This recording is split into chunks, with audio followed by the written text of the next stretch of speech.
Olá, gente, tudo bem? Hoje vamos conversar com Moçambique. Vamos conversar com Álvaro Carmo Vaz sobre o livro Um Rapaz Tranquilo, Memórias Imaginadas.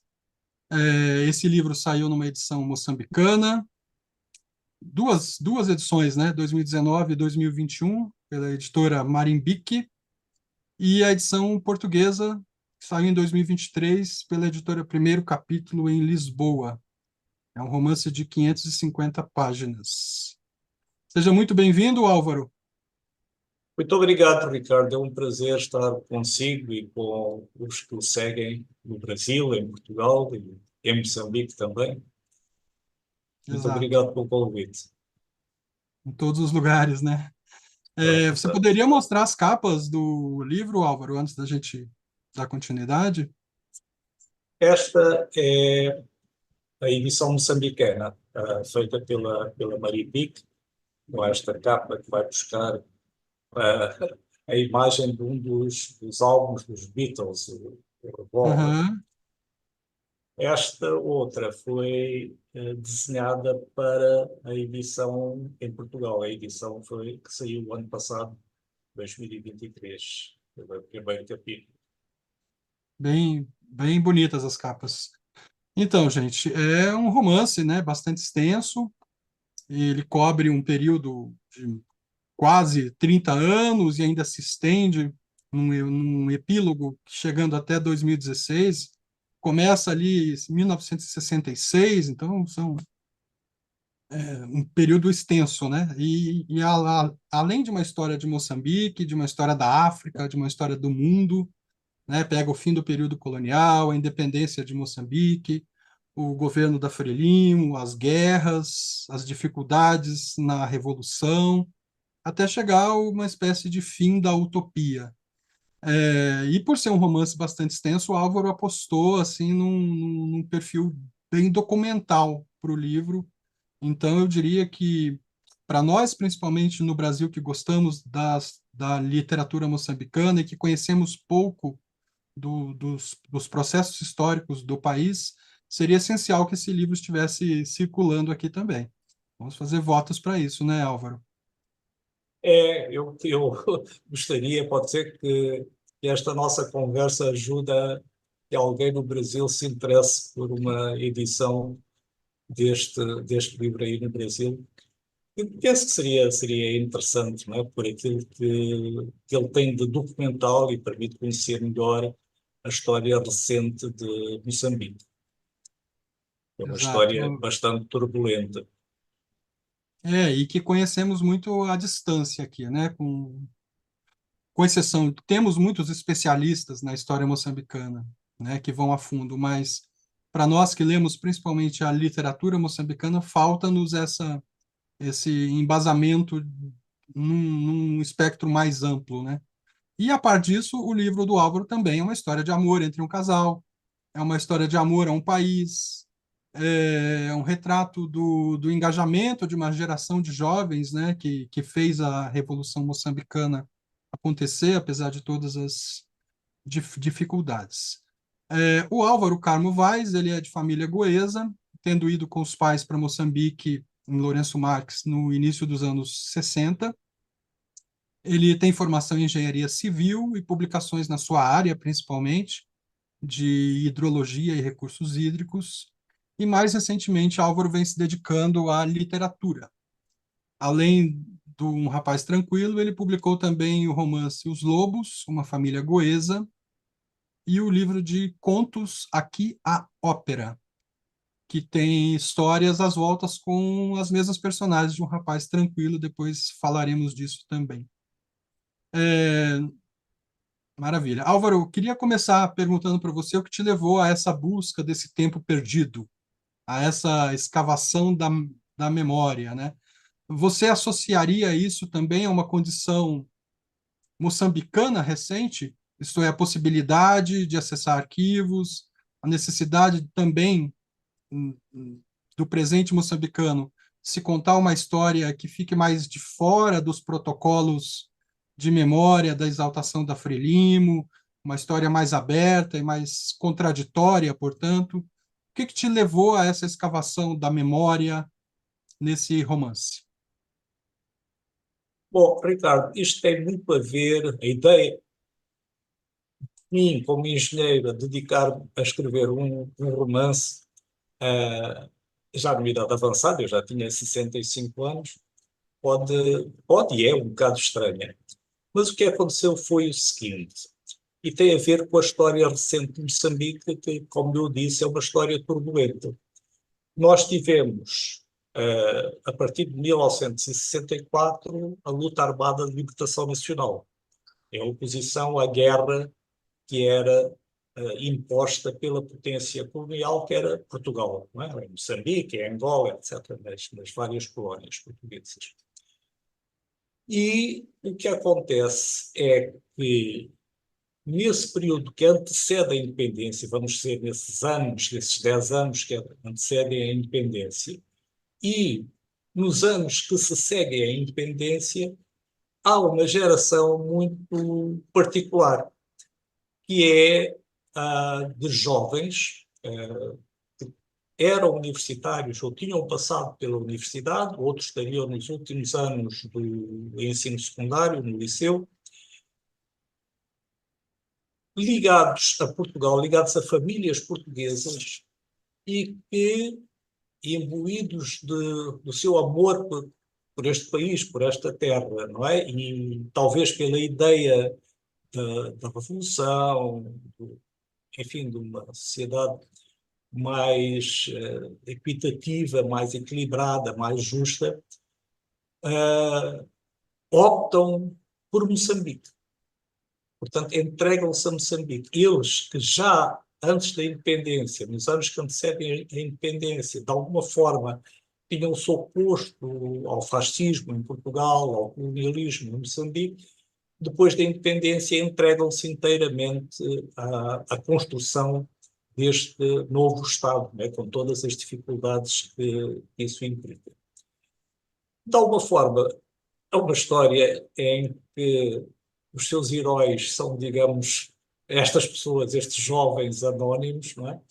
Mas é uma história bonita, é uma história de amor pelo país e que, de alguma forma, estava a ficar esquecida.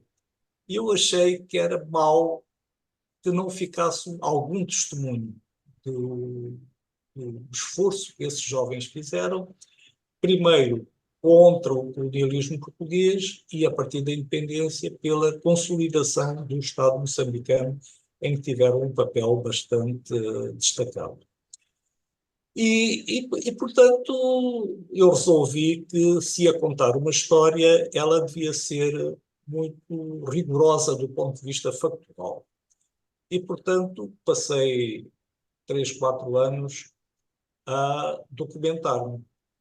Fiz esses estudos nos arquivos de Moçambique, não é? No arquivo histórico, na Biblioteca Nacional, das coleções de jornais e de revistas desses anos todos, e fiz o mesmo em Portugal. Fui à Torre do Tombo, à Biblioteca Nacional, também consultando publicações da época, e com isso, digamos, a base factual de um rapaz tranquilo é muito rigorosa, quase que nós podemos usá-lo se quisermos conhecer esta história recente de Moçambique.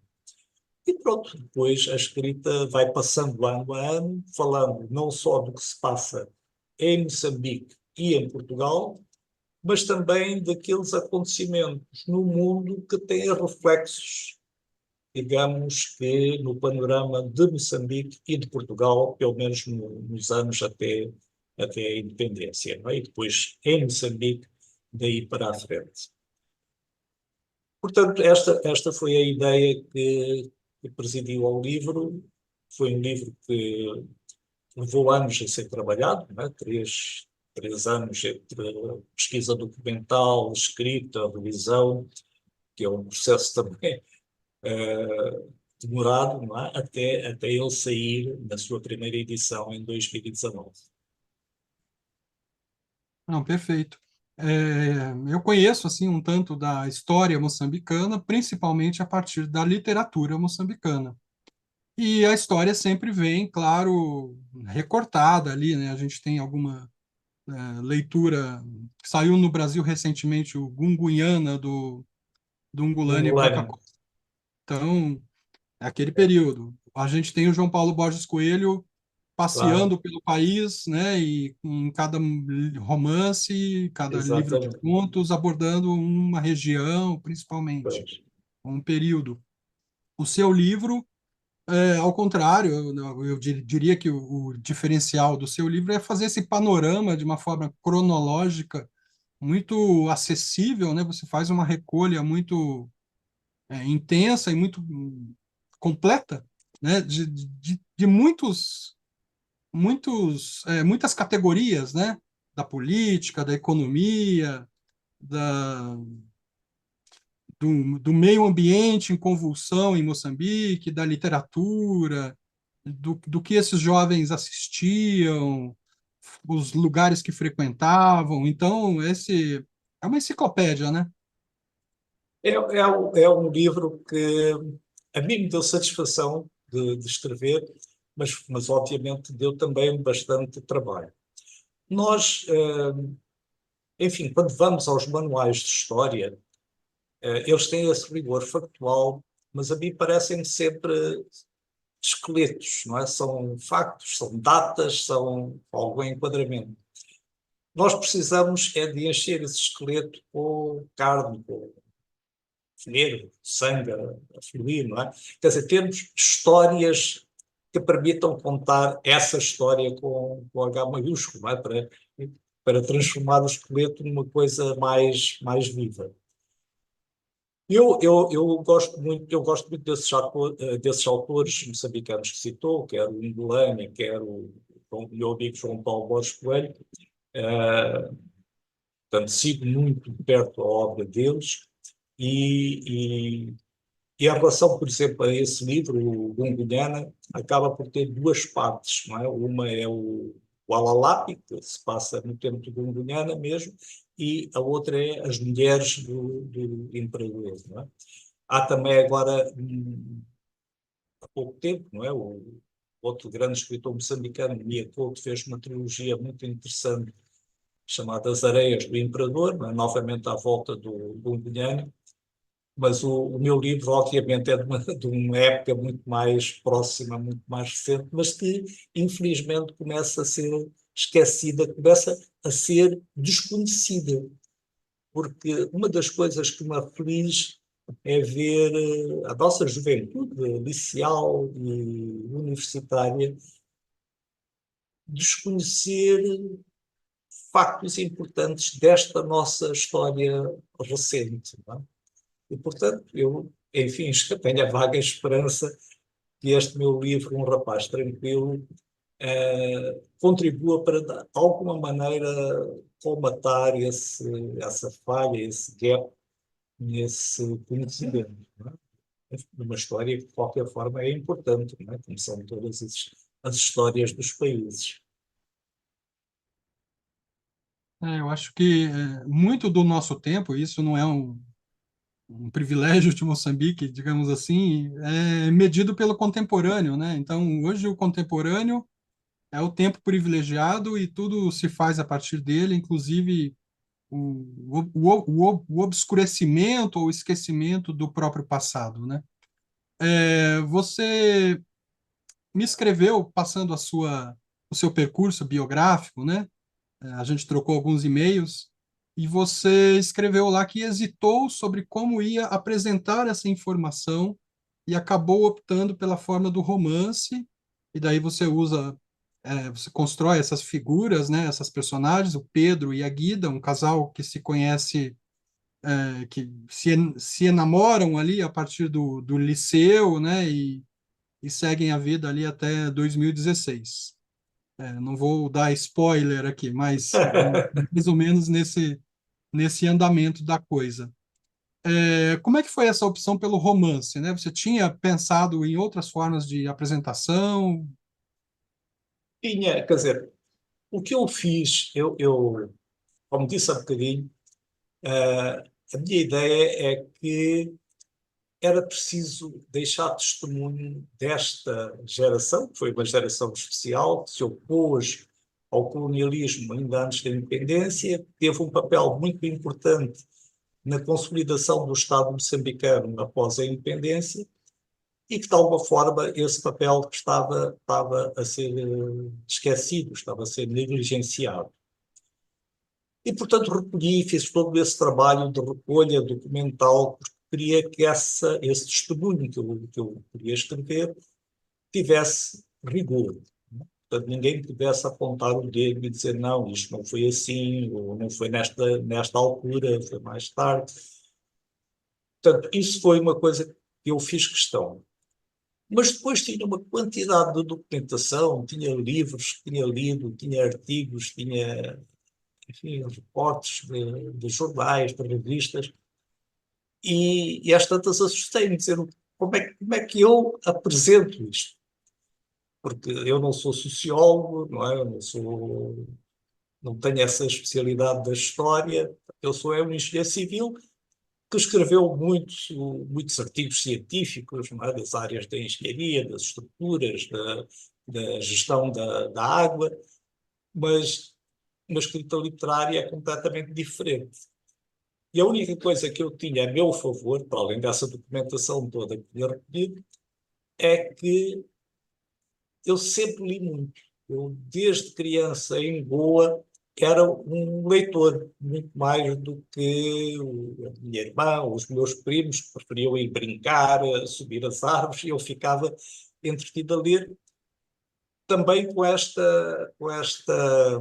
digamos, esta grande vantagem à partida de que a casa onde eu morava, que era a casa da minha avó paterna, era uma casa cheia de livros, não é? Dos meus pais, deixada por outros irmãos mais velhos, livros às vezes velhos, cheios de poeira, mas eu não queria saber, não é? Aquilo para mim era como se fosse a caverna dos 40 ladrões e que em vez de rubis e outras pedras preciosas tivesse livros, não é? Portanto, eu habituei-me a ler desde criança e continuei sempre a ler, porque sou um leitor voraz. E isso, obviamente, ajuda quando uma pessoa quer, digamos, escrever. Ajuda, não resolve os problemas todos, mas ajuda, não é? Ter-se lido, ter-se pensado naquilo que se leu, na própria estrutura que está, digamos, escondida nos livros. Mas eu andei muito hesitante sobre como é que ia fazer e acabei por achar que o romance podia ser uma boa forma de apresentar, ao fim e ao cabo, toda esta história, toda esta recolha factual. E, portanto, fui buscar estas personagens, o Pedro, que tem, de facto, similitudes comigo, não em termos de biografia ou de caráter, mas em termos de também ser um engenheiro civil, um estudante que depois vai fazer engenharia civil, depois se torna professor universitário. A Guida não, a Guida é uma personagem perfeitamente, é uma personagem totalmente fictícia, mas que me dava esta vantagem, não é? De ter uma pessoa, que era o Pedro, em Moçambique, a viver, digamos, todo o entusiasmo, não é? Da independência, da revolução, ficar completamente imerso nesse turbilhão de energia que aconteceu na altura da independência, acreditar, às vezes ingenuamente, digamos, em todas as promessas, todos os slogans, não é? E a Guida que está fora, não é? Portanto, ela começa aqui em Moçambique, mas vai logo estudar em Portugal, está de fora. E, portanto, olha para Moçambique de uma outra maneira. Olha com simpatia, mas não está, digamos, imersa neste turbilhão e, portanto, vê à distância e vê com olhos mais frios, não é? Portanto, faz um bom contraste esta visão de fora e a visão de dentro. E acaba por ser, como o Ricardo leu, esta história de amor que serve de fio condutor, não é? Porque, de alguma forma, tanto o Pedro como a Guida acabam por ser arquétipos de muita gente, da gente que ficou e da gente que partiu, não é? Com tudo o que de bom, mas também todo o sofrimento por que as pessoas passaram. Porque houve muita gente que se foi embora, mas foi com o coração partido, porque sentiam que Moçambique era a terra deles, não é? E há muita gente que eu ainda encontro em Portugal e que de facto continuam a achar que, enfim, Moçambique é que era, não é? Moçambique é que era, digamos, a terra onde eles de facto se sentiam como a sua terra. Portanto, digamos, este período histórico ah, proporciona, foi o que aconteceu, foi um período de grandes mudanças, e essas mudanças afetam sempre tremendamente a vida das pessoas, das famílias, ou famílias que se partiram, não é? Ah, portanto, uma parte ficou em Moçambique, ou terá ficado em Angola, a outra parte foi-se embora para Portugal. Houve tensões, houve mal-entendidos, houve rupturas, não é? E muitas vezes depois das rupturas houve reconexões, voltaram os afetos, não é? Que enfim, é também um bocado aquilo que no livro se vai transmitindo, sempre tomando o Pedro e a Guida como os Uhum. que vão, de alguma forma, funcionar como representantes de todas essas tensões, de todas essas dúvidas e dificuldades. Pois então, você faz a pesquisa, levanta esses dados todos, se propõe a colocar isso no gênero romance, ok, vai escrever. E aí você vai pensar como é que você vai dividir isso, que o livro tem os seus capítulos com títulos das canções dos Beatles, tem essa estrutura, né? E você opta também por vozes narrativas diferentes. Tem uma voz narrativa das notícias, quase que um noticiário, né, que aparece no romance. Tem a ficcionalização mesmo, as memórias imaginadas, né, a história do Pedro, da Guida e de outras personagens ali. E tem as cartas nas quais entra a primeira pessoa, as cartas do Pedro para a Guida, principalmente, que surgem quando começam, né, quando ela vai-se para Portugal. Como é que foi esse trabalho todo de fazer essa. Essa foi também uma opção que eu arranjei, enfim, há professores, não é, quer em relação à utilização epistolar para, de alguma forma, fazer enquadramentos, fazer até avançar a ação. E há romances do John dos Passos em que ele usa estes inserts, não é?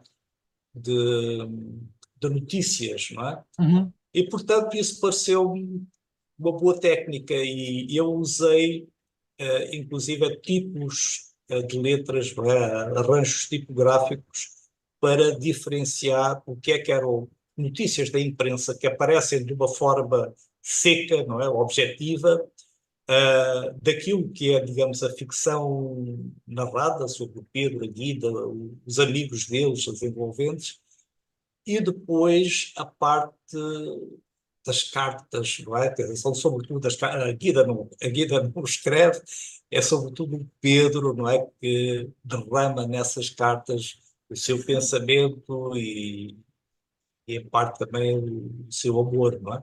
Mas vai sempre ligando estas notícias, comentando-as, dando a sua perspectiva, não é? Porque aquilo acaba por ter sempre os olhos do Pedro, mesmo quando ele vê a Guida, não é? Portanto, e isso levou-me então a tentar graficamente distinguir, digamos, esses três tipos de narrativa no romance. Não é? Aquilo que é a ficção, que é um tipo normal, aquilo que são as cartas, que têm, em que eu usei o itálico, e aquilo que são as notícias objetivas, as notícias, digamos, dos jornais, os títulos, em que há, digamos, um arranjo gráfico, um tipo de letra diferente. Portanto, pareceu-me que ficava uma solução engraçada que funcionava, parece-me que funcionou bem e graficamente também funcionava bem. Uhum. Mas Perfeito. foi de facto uma necessidade pelo tipo de abordagem que eu fazia, porque como eu recolhi essa documentação toda e queria apresentar os factos, o livro acaba por ser escrito ano após ano. Portanto, ele começa de facto no ano 1966 e depois vai 1967, 1968 e vai por aí adiante até 1992, onde termina, e depois há um salto para um epílogo em 2016. É. Eu acho que o seu livro é um duplo, é um contraponto ao livro da Teresa Noronha, O Tornado, o romance da Teresa Noronha, O Tornado, sobre o qual conversamos aqui no canal também. Foi uma das primeiras gravações que fizemos. Mas o Sim, Tornado ele é mais fragmentário, ele tem fluxo de consciência, ele tem mais de subjetivação, ainda que em termos de período, né, ele se passe mais ou menos nesse mesmo contexto que o seu. Então, eu acho que faz falta, eu falei no começo de você conseguir publicar esse livro aqui no Brasil, faz falta que o Tornado também e o seu venham para cá, né? Porque nós temos muitas pesquisas, muita leitura da literatura moçambicana, principalmente a partir de Mia Couto, claro, mas também outros autores, né? Eu trabalho fazendo um panorama dessas pesquisas, é o meu trabalho enquanto acadêmico, né? Foi sim. sobre isso que eu fiz o meu pós-doutorado.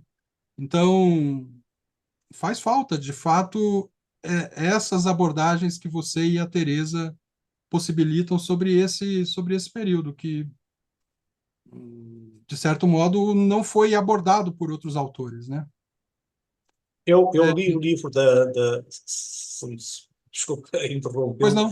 mas como falou do livro da Teresa Noronha, O Tratado, eh, eu li o livro e fiquei absolutamente fascinado, mas também fiquei parcialmente devastado, não é? Porque é uma história trágica. O ponto de partida é, de facto, a história, o ponto de partida é um suicídio. Mas a escrita é absolutamente fenomenal. Como o Ricardo disse, o livro é fragmentário, não tem propriamente uma estrutura cronológica, mas, sobretudo, quem viveu em Moçambique reconhece rapidamente de que é que se está a falar, né? E, e eu tive a honra de fazer a apresentação do livro aqui em Maputo. Portanto, o lançamento do Tornado em Maputo, a Teresa pediu-me para eu fazer a apresentação do livro e eu fiz a apresentação do livro porque, de facto, achei que aquilo era um livro excelente, uma escrita maravilhosa, uma escrita extremamente rigorosa, vai ver-se que aquilo foi muito, muito trabalhado, embora pareça por vezes ser uma escrita que sai de um jato, mas não é, aquilo é muito trabalhado, muito refeito, aliás o livro ganhou, logo quando foi lançado, o prémio Maria Velho da Costa, e de facto é um livro que eu acho excepcional. E é interessante porque, por uma outra razão, é que, de alguma forma, o livro dela, o meu livro, está um bocado nesta fronteira entre Moçambique e Portugal, Moçambique e a Europa, não é? Portanto, são livros escritos, e isso nota-se nos livros, não é? Porque eles refletem aquilo que os autores são livros escritos por autores que estão eles próprios também na fronteira, não é? Que Uhum. eram descendentes de famílias portuguesas, podiam ter optado por Moçambique ou por Portugal, optaram por Moçambique, ou optaram por Moçambique e depois saíram e depois voltaram. Portanto, eu vejo estes pontos de contacto com o livro da Teresa, para além do facto de focar em alguma parte a mesma época e a turbulência e a agitação dessa época e todas as fraturas que ela originou. É um livro muito, muito bom. Portanto, nós, de alguma forma, estamos num nicho dentro do que é, digamos, a literatura moçambicana, não é? Os livros os próprios livros do Mia Couto são centrados aqui, muito neste Moçambique, não é? Não se põem tanto nesta fronteira, digamos assim, até cultural, digamos, de quem partilha, digamos, culturas. O João Paulo Borges Coelho também, né? Ele tem Também. o Olho de Hertzog, já é uma literatura Exatamente. mundo, de certo modo, a partir É, de o, Moçambique, né? E esse é, agora é o Museu da Revolução também, né? aliás, esses dois, o Olho de Herzog e o Museu da Revolução, são muito interessantes porque, no caso do Olho de Herzog, é mesmo um romance, podemos dizer um romance histórico, não é? Porque vai buscar o que se passa há cerca de 100 anos, não é? Ah, mais ou menos à altura da Primeira Guerra Mundial, quando houve uma invasão, digamos, da tropa do exército alemão que estava no Tanganica e entra pelo norte de Moçambique, ao mesmo tempo ligado ao que se passava na Lourenço Marques colonial, não é? O tempo enfim, de um dos nossos primeiros grandes jornalistas, que era o João Basílio. O Museu da Revolução é um livro absolutamente fascinante. É um livro de difícil descrição, mas absolutamente fascinante. Eu acho que é Álvaro, extraordinário. tem uma coisa no seu romance, né? Que é o título, né? Um rapaz tranquilo. E isso que, assim, me irritava, às vezes, lendo o livro, o quanto de tranquilo era esse Pedro, né? Num país em convulsão e um sujeito se mantendo ali centrado, esperançoso. Como é que você construiu esse contraste entre essa tranquilidade do Pedro e o aspecto convulsivo da história moçambicana no qual ele está inserido, né?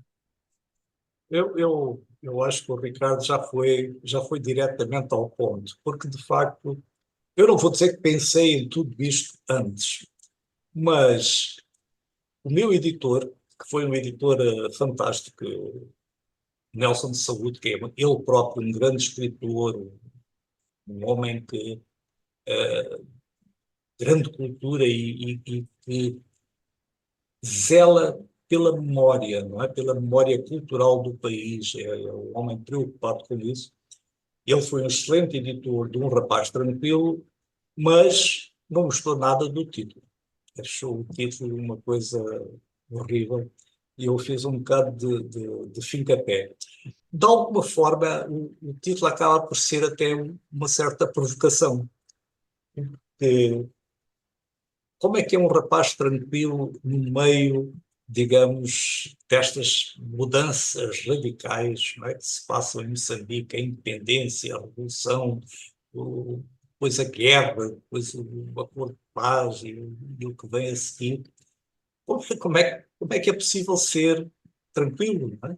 Por outro lado, digamos que isso, no caso do Pedro, funciona quase como um mecanismo de sobrevivência. Não é? Não é que ele seja ingênuo, mas ele tem de acreditar. Ele tem de acreditar. Ele tem de acreditar que, de facto, aquilo que ele faz, aquilo que ele é no dia a dia, ajuda a que este país novo, não é, se consolide, se sobreviva em relação a uma guerra que foi extremamente cruel, não é, bárbara, seu desenrolar, portanto, é um título um bocado provocador, também como é o subtítulo, não é? Falar em memórias e acrescentar imaginadas é assim um bocado contraditório também, não é? Mas, mas sim, digamos que foi um título que me agradou, embora não tivesse agradado ao meu editor, mas ele depois aceitou.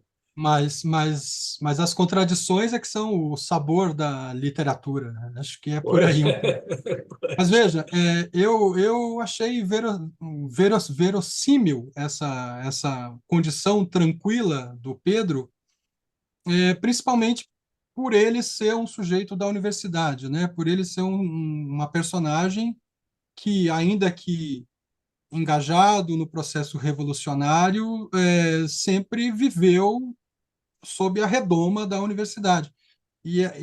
Até uma questão que eu queria lhe fazer. De fato, a universidade foi uma redoma nesse processo mais convulsivo e de mais desigualdades que viveu o país nesse período? A tranquilidade pode ou, vir daí? de alguma forma, que isto agora, saindo do romance e falando do que se passou em Moçambique, Sim, a universidade, nós só tínhamos uma universidade na altura da independência, agora temos umas dezenas largas, mas na altura da independência, durante muitos anos, tivemos apenas esta universidade, criada ainda na época colonial. E a universidade passou por dificuldades enormes, porque isso, de alguma forma, surge também refletido no romance, porque a maior parte dos professores eram portugueses e foram-se embora. Portanto, foi ali uma corrida para tentar recrutar gente que pudesse vir, não é? Quer de países, enfim, que eram simpáticos para Moçambique, não é? Os países nórdicos, a Holanda, a Itália, depois os países, a União Soviética, o Cuba, ou a antiga República Democrática Alemã. Mas foram tempos muito difíceis. Por outro lado, os professores que se foram embora não eram só da universidade, eram também das escolas secundárias. E então foi tomada uma decisão, foi uma decisão dificílima, de dizer ficam suspensos os 2 últimos anos do ensino secundário, não é? Aquilo que seria os anos do vestibular, do pré-entrada para a universidade, e esses estudantes, essas centenas de estudantes, vão ser professores. Portanto, para o país era, digamos, uma questão, era uma emergência nacional.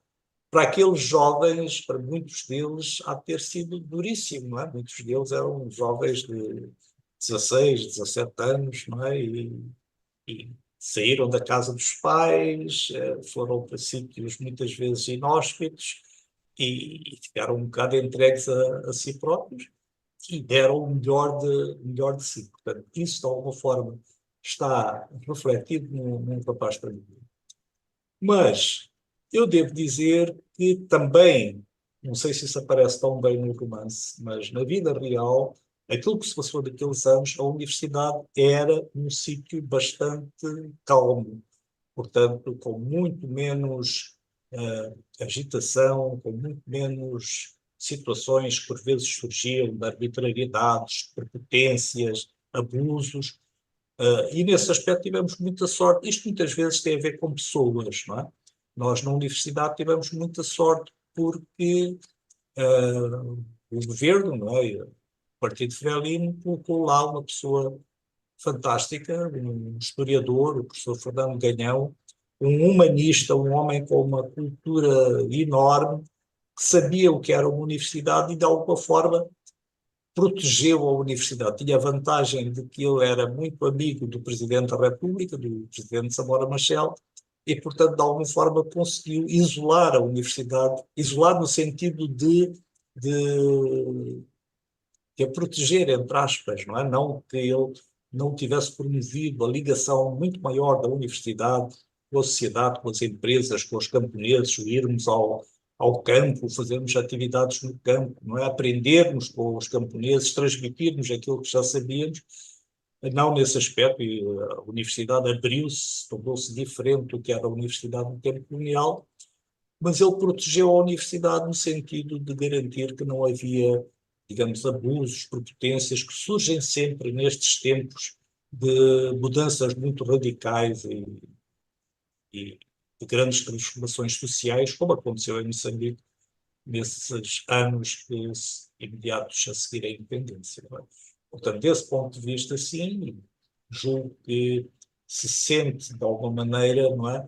Que o Pedro ali na universidade está mais tranquilo do que muitos colegas e amigos deles que estão na linha da frente e que têm pressões enormes e que têm que ter as coisas no hospital a funcionar, embora os recursos faltem, não é?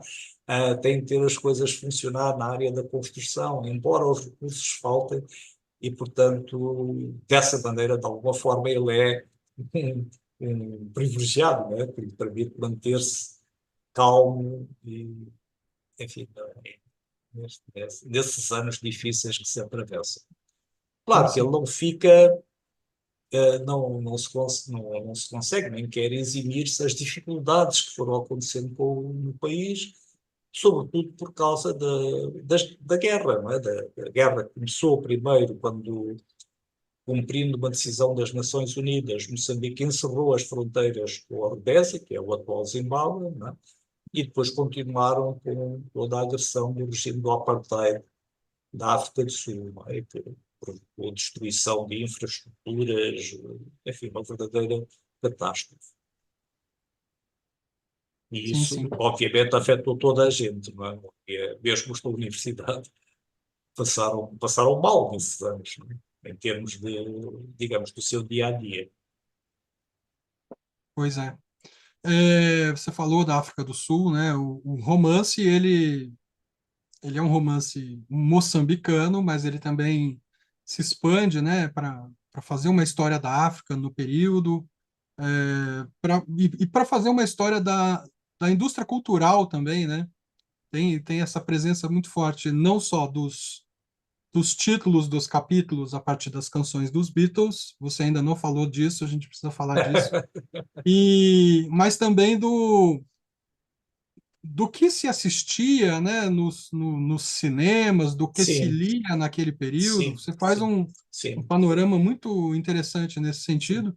sim. Eu gostei Porque quando era, você mencionou a banda desenhada aqui isso é do João Paulo Borges Coelho, pouca gente do João sabe, mas Paulo o Borges João Paulo Coelho. Borges Coelho começou, no início dos anos 80, com estas publicações, que são histórias da nossa história antiga, em banda desenhada. Esse lá, a Calici e a Caporo, e depois também o outro no tempo do Faralae, que são histórias muito interessantes, foram publicadas, se não me engano, pelo Instituto Nacional do Livro e do Disco, que era enfim, Isso. uma organização do Estado. Com boas tiragens, né? Ah, Boas tiragens, sim. Isso mudou muito agora, porque Moçambique tem neste momento, na minha opinião, uma literatura bastante pujante e aqui nas principais cidades, em Maputo, na Beira, Quelimane, portanto, do ponto de vista cultural há imensas coisas, não só a publicação de livros, exposições artísticas, espetáculos de teatro, música, dança. Uh, mas o que acontece é que se publica imenso, mas lê-se pouco. É uma diferença muito grande, digamos, entre os atuais estudantes do liceu e o que eram os estudantes do liceu do meu tempo.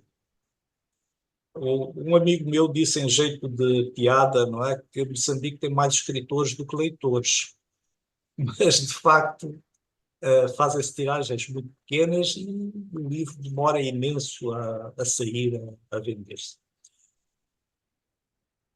No meu tempo, quando eu andava, portanto, no liceu, na universidade, os livros eram os livros, o cinema e a música, porque eu cresci nos anos 60, não é? E um rapaz tranquilo reflete isso. Os anos 60 foram, de alguma forma, uma revolução cultural em todo o mundo, não é? É o tempo da revolução sexual, é o tempo em que aparecem os Beatles e atrás dos Beatles vêm todos os outros, não é? Os Rolling Stones, os Who. No Brasil, é o tempo do Roberto Carlos, da Jovem Guarda, não é? Pá, depois de tudo o que surge, ao lado também das maravilhas que vinham da Bahia, não é? O Caetano Veloso, a Maria Bethânia, o Gilberto Gil, a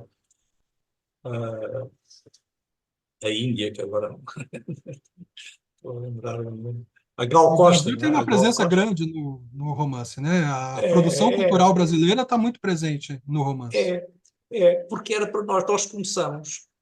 O romancista que era muito lido naqueles anos 60 era o Jorge Amado. Mas havia também o Graciliano Ramos, não é? Havia outros, não é? Eh, que eram muito lidos. Havia o Guimarães Rosa, que já não era assim tão lido, até porque, digamos, o Guimarães Rosa não é assim tão fácil de ler como é o Jorge Amado. Mas líamos imenso o Brasil, líamos imenso porque também apareceu um boom da América Latina, não é? Começa com Miguel Ângelo Astúrias, começa com o Arrufo, não é? Portanto, e nós tínhamos aqui excelentes livrarias, não é? Nos anos 60. Portanto, os livros, o cinema e a música eram um motivo de conversa, não é? Naqueles anos 60, não é? Além dessa revolução dos Beatles, era também a minissaia da Mary Queen, portanto, também a moda tornou-se diferente, era o tempo dos cabelos compridos, não é? Tudo isso era digamos, as grandes mudanças. Os nossos pais ficavam assim um bocado com os cabelos em pé. Nesta altura, eh, os estudantes, obviamente, pertencem, não, eh, quando eu digo nós, nos anos 60, éramos filhos destas famílias portuguesas que mais pobres ou mais abastadas, de qualquer forma, tinham um nível de vida muitíssimo superior ao que tem a maioria das famílias que vivem neste momento em Maputo, mesmo as das que conseguem pôr os filhos na universidade. E, portanto, se nós crescemos sempre com livros em casa e íamos regularmente ao cinema, os atuais estudantes iniciais e universitários, se não têm bibliotecas nas suas escolas, eles não leem.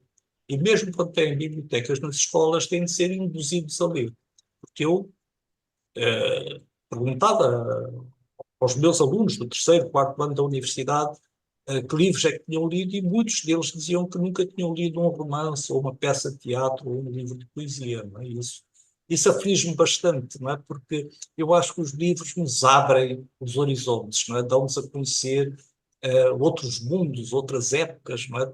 Eu acho que nos tornamos melhores quando lemos livros, a empatia torna-se mais fácil. Mas, enfim, eu estou aqui um bocado a divagar. Você, você falou em empatia, né? A partir da literatura, essa capacidade de perceber a alteridade, a diferença, né? No seu romance, é um aspecto que eu acho que deve ser muito elogiado é que você evita a condução sentimental ou a condução ideológica do leitor.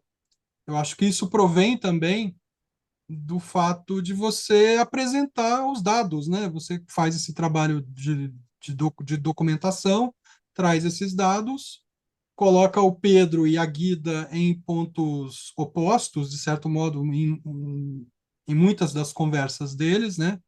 E isso, você joga isso para o leitor, para quem vai te ler, e isso é um aspecto elogiável, no meu entender, porque você evita conduzir esse leitor, né?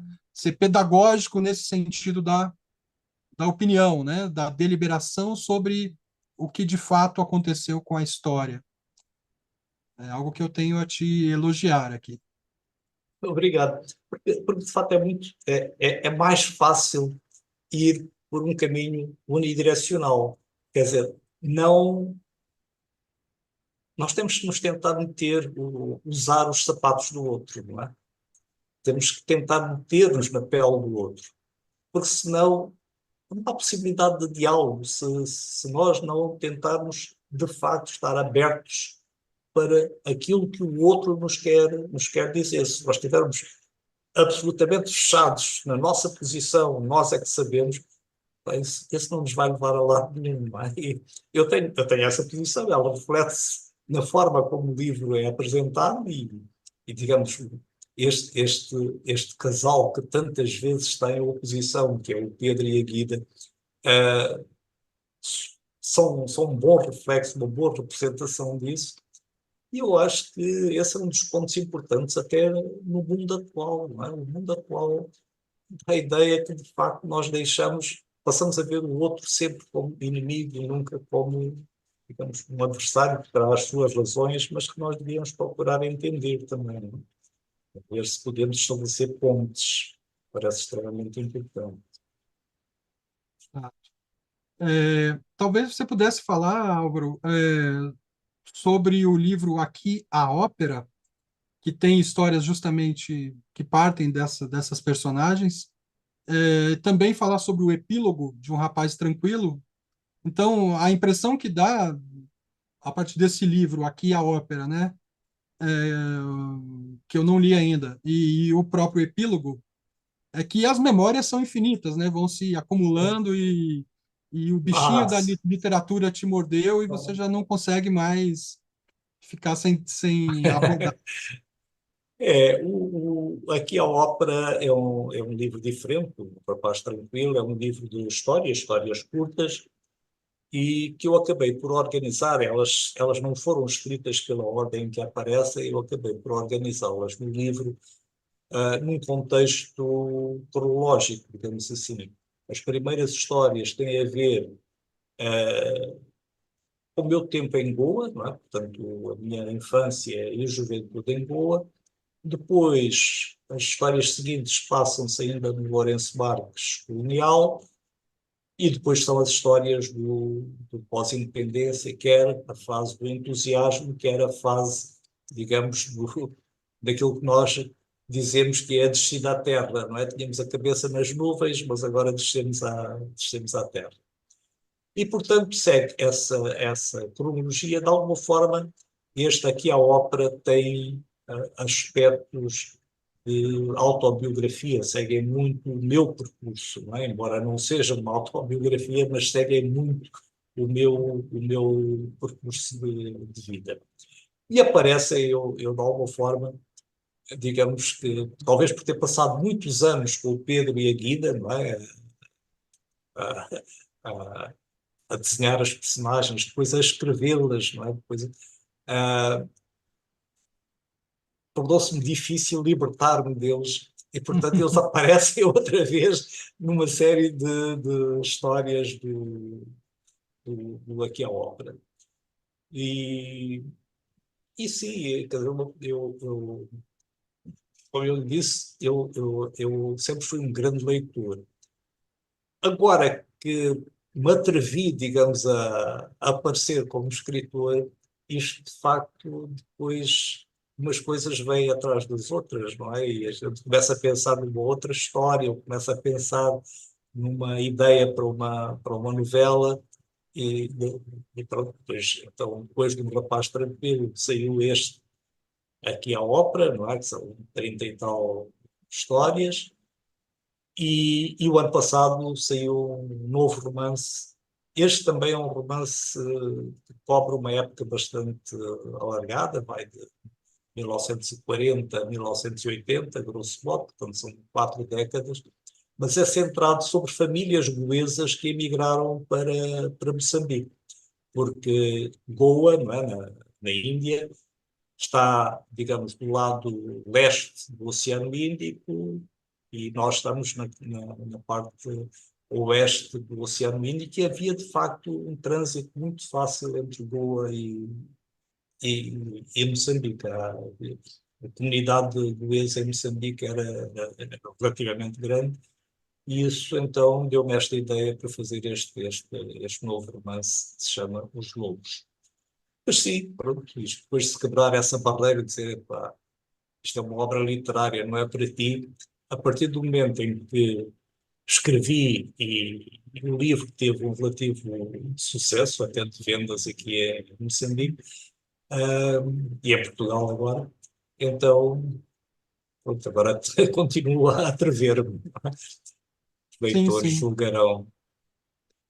pois é. Mas eu lembro de um artigo que eu li há um tempo atrás do Nazir Ahmed Khan, professor Sim, do Nazir, Nádia, sim. e ele comentava justamente, é um texto, acho que de 6 anos atrás, algo assim, um pouco Hum, mais, talvez, e ele comentava sobre a ausência da representação dessas famílias indianas, goesas, na literatura moçambicana. Ele falava, tem o Kassamo, que fez alguma coisa, E aí agora a gente tem a Teresa Noronha falando disso, tem o seu livro, então o Nazir já tem que rever a tese Eu, dele eu sobre a ausência dessa representação. vou falar com a professora Rita Chaves, a ver se através dela faço chegar este livro, Os Lobos ao Nazir. A ver Ah, já se- deve ter chegado, com certeza. O Nazir é esperto nessas questões, com certeza. Eu trabalhei com ele, né? Ele foi meu supervisor no pós-doutorado aqui. Que bom, foi bom conversar, Álvaro. Falamos bastante sobre o livro, acho que deu para esclarecer a estrutura, a sua escolha narrativa, o seu trabalho de pesquisa, o porquê do livro, né? Um rapaz tranquilo.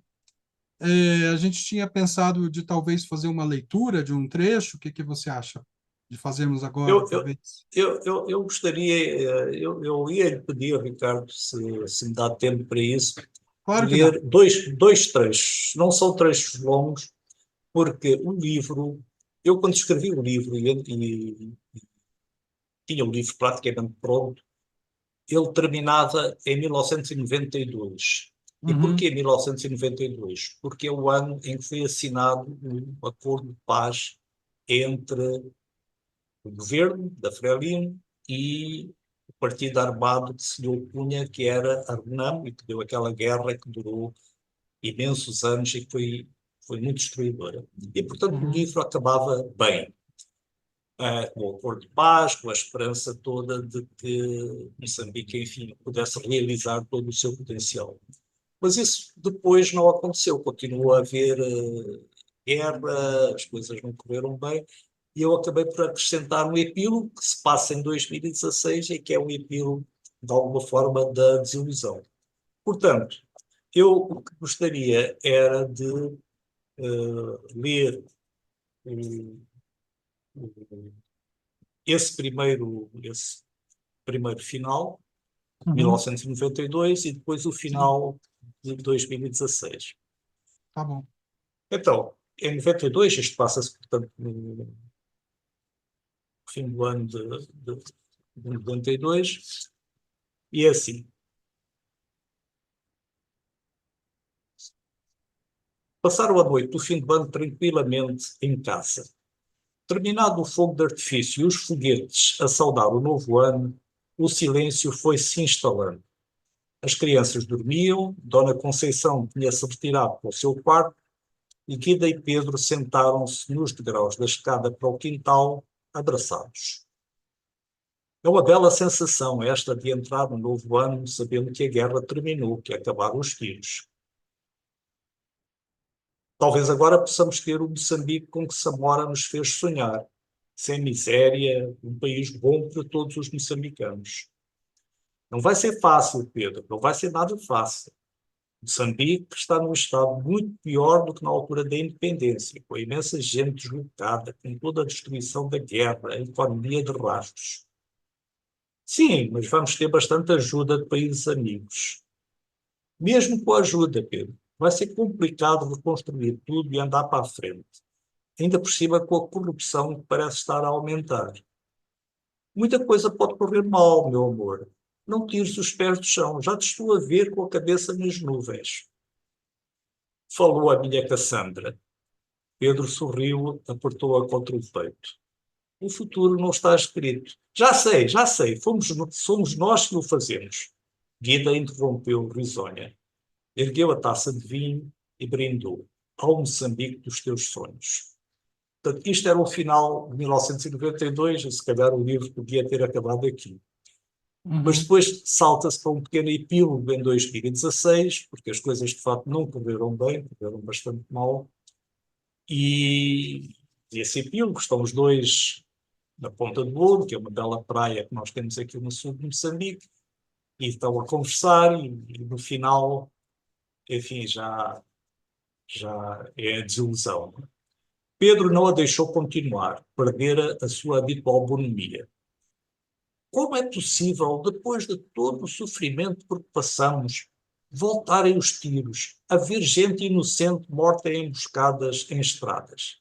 haver assassinatos de dirigentes políticos, de juízes, de académicos, o país ficar brutalmente endividado só para alguns se tornarem ainda mais ricos e manterem o poder, o país ser tomado de assalto por uma gente sem princípios, sem moral, com uma ganância que parece não ter fim.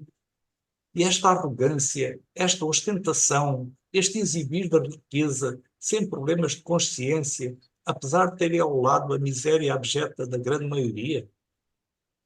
Guida adivinhou a amargura nos olhos do marido. Abraçou-o até o sentir sossegar.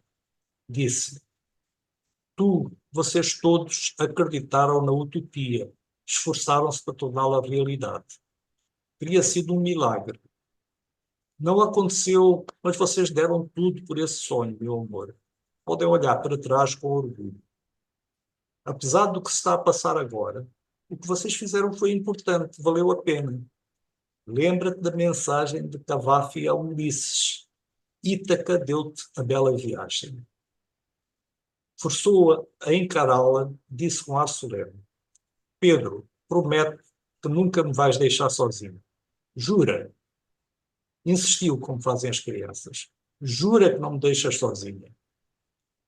Pedro olhou para ela, sorriu. Repassavam-lhe pela cabeça 1000 imagens de Guida, do primeiro dia em que a vira no liceu, dela lavada em lágrimas quando a mãe morreu, dela com um bebê ao colo, dela na praia, a dançar aos saltos, braços no ar. Sentiu uma alegria antiga inundá-la ao vê-la à sua frente, séria, expectante. E rompeu numa gargalhada, abraçou-a, beijou-a. Deixar-te, depois de desesperar por ti durante anos, nem penses nisso. Vamos ficar juntos até a eternidade, vida. E assim termino. Que bom. Ele se manteve firme mesmo, né? É Desde o verdade. início não teve os seus namoricos, mas a coisa nunca se encaminhou para outro Não, rumo, né? não. É É como verdade. o romance, eu acho. O romance também ele vai num mesmo andamento do começo ao fim, e isso é muito homólogo, eu diria, a essa paixão do Pedro por Moçambique e pela Guida também. Maravilha. É, na verdade, assim, uma história sobre uma das últimas das utopias, né, que tivemos no século XX, né? Então, É é uma verdade. história muito importante também de ser contada. Sim, sim. Te agradeço, Álvaro. Foi uma conversa bem interessante, bem esclarecedora e gostei muito de passear pelo teu livro e vou ter o seu livro também como fonte de consulta para muitas ocasiões aqui. Muito obrigado, Ricardo. Foi um prazer estar aqui contigo, estar aqui neste programa. Desejo que continues neste esforço de leitura e divulgação, que é Exato. extremamente importante. Muito obrigado. E pretendo escrever sobre o seu livro, contrastando com o Tornado também. Acho que vai dar um belo de um artigo acadêmico aí. Acho que sim, acho que sim. Isso, muito É obrigado. isso, gente. Conversamos hoje, então, com o Álvaro Carmo Vaz, escritor moçambicano, né, com essa obra, com esse romance, um rapaz tranquilo que pega 50 anos da história moçambicana. Indispensável que a gente edite isso aqui no Brasil também. Obrigado, até semana que vem, até outro livro. Abraço.